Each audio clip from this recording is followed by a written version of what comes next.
ಮಹಿಳೆಯರು ಅವಕಾಶದ ಸದ್ಬಳಕೆ ಮೂಲಕ ಆರ್ಥಿಕ ಸ್ವಾವಲಂಬನೆಯನ್ನು ಸಾಧಿಸಬೇಕು. ಪಟ್ಟಣದಲ್ಲಿ ಗ್ಯಾರಂಟಿ ಅನುಷ್ಠಾನ ಸಮಿತಿ ಕಾರ್ಯದರ್ಶಿ ಲಕ್ಷ್ಮೀ ಬಿರಾದಾರ್. ಮಹಿಳೆಯರು ಅವಕಾಶದ ಸದ್ಬಳಕೆ ಮೂಲಕ ಆರ್ಥಿಕ ಸ್ವಾವಲಂಬನೆಯನ್ನು ಸಾಧಿಸಬೇಕು ಎಂದು ಪಂಚ ಗ್ಯಾರಂಟಿ ಅನುಷ್ಠಾನ ಸಮಿತಿಯ ಕಾರ್ಯದರ್ಶಿಗಳು ಆಗಿರುವ ಚಿಟಗುಪ್ಪ ತಾಲೂಕು ಪಂಚಾಯಿತಿ ಕಾರ್ಯನಿರ್ವಾಹಕ ಅಧಿಕಾರಿ ಲಕ್ಷ್ಮೀ ಬಿರಾದಾರ್ ಅವರು ಸಲಹೆಯನ್ನು ನೀಡಿದರು. ಈ ವೇಳೆ ಪಂಚ ಗ್ಯಾರಂಟಿ ಅನುಷ್ಠಾನ ಸಮಿತಿ ಅಧ್ಯಕ್ಷ ಸಂಗ್ರಾಮಪ್ಪ ಬಿರಾದಾರ್ ಅವರು ಸಭೆಯ ಅಧ್ಯಕ್ಷತೆಯನ್ನು ವಹಿಸಿದ್ದರು.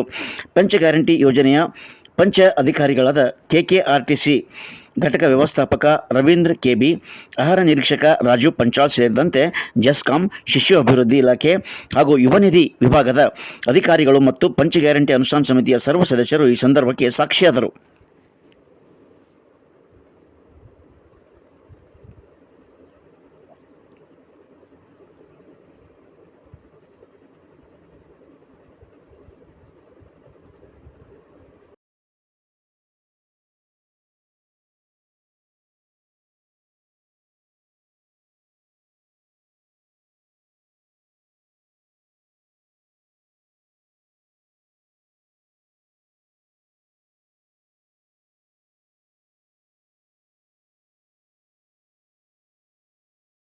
ಮಾಡ್ತಾ ಇದೀವಿ ಅಂತಂದ್ರೆ ಇಲ್ಲಿ ನಿಂತು ಮಾತಾಡ್ತಾ ಇದ್ದೀನಿ ಅಂತಂದ್ರೆ ಅದು ಮಹಿಳೆಯ ಸಮಾನತೆ ಬಂದದ. ಆ ಸಮಾನತೆ ತಗೊಳ್ಳುವಂತ ಶಕ್ತಿ ನಮ್ಮ ಹತ್ರ ಇರಬೇಕು.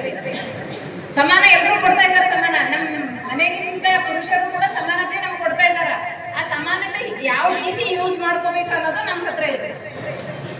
ಸಮಾನತೆ ಕೊಡ್ತಾ ಇದ್ದಾರೆ ಅಂತ ಅದಕ್ಕೆ ಮಿಸ್ಯೂಸ್ ಮಾಡ್ಕೊಡ್ಕೂಡುದು. ಆ ಸಮಾನತೆ ಯಾಕೆ ಕೊಡ್ತಾ ಇದ್ದಾರೆ? ಗಂಡು ಹೆಣ್ಣು ಭೇದ ಭಾವ ಮಾಡಬೇಡ್ರಿ ಅಂತ ಅಂದ್ರ ನೀವು ಕೂಡ ನಿಮ್ಮ ಕಾಲ ಮೇಲೆ ನೀವು ನಿಲ್ಲಿಕ್ಕೆ ಸಮಾನತೆ ಕೊಡ್ತಾ ಇದ್ದಾರೆ. ಅದು ಸಮಾನತೆ ನೀವು ತಗೋಬೇಕು ಅಂತಂದ್ರೆ ಒಳ್ಳೆಯ ರೀತಿಯಿಂದ ನಮ್ಮ ಮಕ್ಕಳಿಗೆ ಮುಂದಿನ ಒಂದು ಪೀಳಿಗೆಗ ನೀವು ಮಾದರಿ ಆಗಿರ್ಬೇಕು. ಒಂದು ತಾಯಿ ಮಗುವಿಗೆ ಒಂದು ಗಂಡು ಇರ್ತದ, ಒಂದು ಹೆಣ್ಣು ಇರ್ತದ. ನಾನು ಹಿಡ್ಕೊಂಡೇ ಹೇಳ್ತಾ ಇದ್ದೀನಿ ನಿಮ್ಗೆ ಎಲ್ಲ ಮಹಿಳೆಯರಿಗೆ. ಇವತ್ತು ಮಹಿಳಾ ದಿನಾಚರಣೆಯ ದಿನ ಯಾಕೆ ಹೇಳ್ತಾ ಇದ್ದೀನಿ ಅಂದ್ರೆ ಸಮಾನತೆ ಬರುವುದು ತಾಯಿಯಿಂದ. ಇದು ನಾನೇನು ಎಲ್ಲೋ ಪುಸ್ತಕದಲ್ಲಿ ಓದಿ ಹೇಳ್ತಾ ಇಲ್ಲ, ನಾ ದಿನನಿತ್ಯ ನೋಡ್ತಾ ಇರೋದು ಹೇಳ್ತಾ ಇದ್ದೀನಿ. ನಾನು ಇಲ್ಲ ಅಂತಂದ್ರು ನಾನು ಬೀದರ್, ನಾನು ಭಾಲ್ಕಿ, ಆಮೇಲೆ ತದನಂತರ ಹುಮ್ನಾಬಾದ್, ಚಿಟಗುಪ್ಪ ಬಹಳಷ್ಟು ಸಮಯ ಕಳೆದಿಂದ ಇವು 4 ತಾಲೂಕದ ಎಲ್ಲ ವಿಲೇಜ್ ನಾ ವಿಸಿಟ್ ಮಾಡಿದ್ವಿ. ಹುಮ್ನಾಬಾದ್ದಾಗ ಇನ್ನೂ ಬಹಳಷ್ಟು ಆಗಿಲ್ಲ. ಚಿಟಗುಪ್ಪದಾಗಂತೂ ವಿಲೇಜ್, ಬೀದರ್ನಂತೂ ವಿಲೇಜ್ ವಿಸಿಟ್ ಮಾಡಿದ್ವಿ. ಮಹಿಳೆಯರು ಏನ್ ಮಾಡ್ತಾ ಇದ್ದಾರೆ ನಮ್ಮಲ್ಲಿ? ಎಲ್ಲರೂ ಇಲ್ಲ, ಕೆಲವು ಮಹಿಳೆಯರು ನಮ್ಮ ಇದ್ದಂತ ಮಕ್ಕಳಲ್ಲೇ ಭೇದ ಭಾವ ಮಾಡ್ತಾ ಇದ್ದೀವಿ ನಾವು. ಗಂಡು ಮಗು ಅಂದ್ರೆ ಒಳ್ಳೆ ಸ್ಕೂಲಿಗೆ ಹಾಕರಿ ಅಂತೀವಿ, ಮುಂದೆ ನಮಗೆ ಸೊಲ್ತಾನ ಅಂತೇಳಿ, ಕರೆಕ್ಟಾ? ನಮ್ಗೆ ಸಾಕ್ತಾನ ಅಂತೇಳಿ ಒಳ್ಳೆ ಸ್ಕೂಲಿಗೆ ಒಳ್ಳೆ ಶಿಕ್ಷಣ ಕೊಡ್ಸರಿ ಅಂತೀವಿ. ಮಹಿಳೆಯರಿದ್ದರೆ ಏನ್ ಮಾಡ್ತಾ ಇದ್ದೀವಿ? ಕಲೀರಿ, ಅವ್ರಿಗೆ ಏನಾದ್ರೂ ಮುಂದೆ ಮದುವೆ ಮಾಡ್ಕೊಡ್ತೀವಿ, ಮುಂದೆ ಏನಾದ್ರು ಮಾಡ್ಕೊಳ್ಳಿ ಅಂತೇಳಿ. ಅದಕ್ಕೆ ಆ ಫಸ್ಟ್ ಸಮಾನತೆನೇ ನಮ್ಮ ತಾಯಿ ಹತ್ರ ಇರ್ತದ. ಆ ತಾಯಿನೇ ಫಸ್ಟ್ ಸಮಾನತೆ ಕೊಡ್ಬೇಕು. ಮಹಿಳೆ ಬೇರೆ ಇಲ್ಲ, ಪುರುಷ ಬೇರೆ ಇಲ್ಲ. ನಾನು ಇನ್ನೊಂದು ಹೇಳ್ತೀನಿ, ನಮ್ಮ ಪುರುಷರಿಗೆ ಸಿಟ್ಟು ಬರಬಾರ್ದು, ಬಟ್ ಅತಿ ಹೆಚ್ಚು ತಂದೆ ತಾಯಿ ಸೇವೆ ಮಾಡ್ತಾ ಇರೋದು ಮಹಿಳೆಯರೇ. ನಾವು ಗಂಡು ಮಕ್ಕಳಿಗಿನ ಹೆಣ್ಮಕ್ಳೇ ನಾವು ಬಹಳಷ್ಟು ಸೇವೆ ಮಾಡ್ತಾ ಇದ್ದೀವಿ ತಂದೆ ತಾಯಿ. ಅದಕ್ಕೆ ಫಸ್ಟ್ ಹಿಡ್ಕೊಂಡೇ ನೀವು ಭೇದ ಭಾವ ಮಾಡಬೇಡ್ರಿ, ಯಾರು ಭೇದ ಭಾವ ಮಾಡಬೇಡ್ರಿ. ಮಹಿಳೆ ಪುರುಷ ಅಂತ ಹೇಳಿ, ಪುರುಷನೂ ಅಷ್ಟೇ ಮಹಿಳೆಯರು ಅಷ್ಟೇ. ಪುರುಷ ಇಲ್ಲದ್ರು ನಡೆಯಲ್ಲ, ಮಹಿಳೆ ಇಲ್ಲದ್ರು ನಡೆಯಲ್ಲ.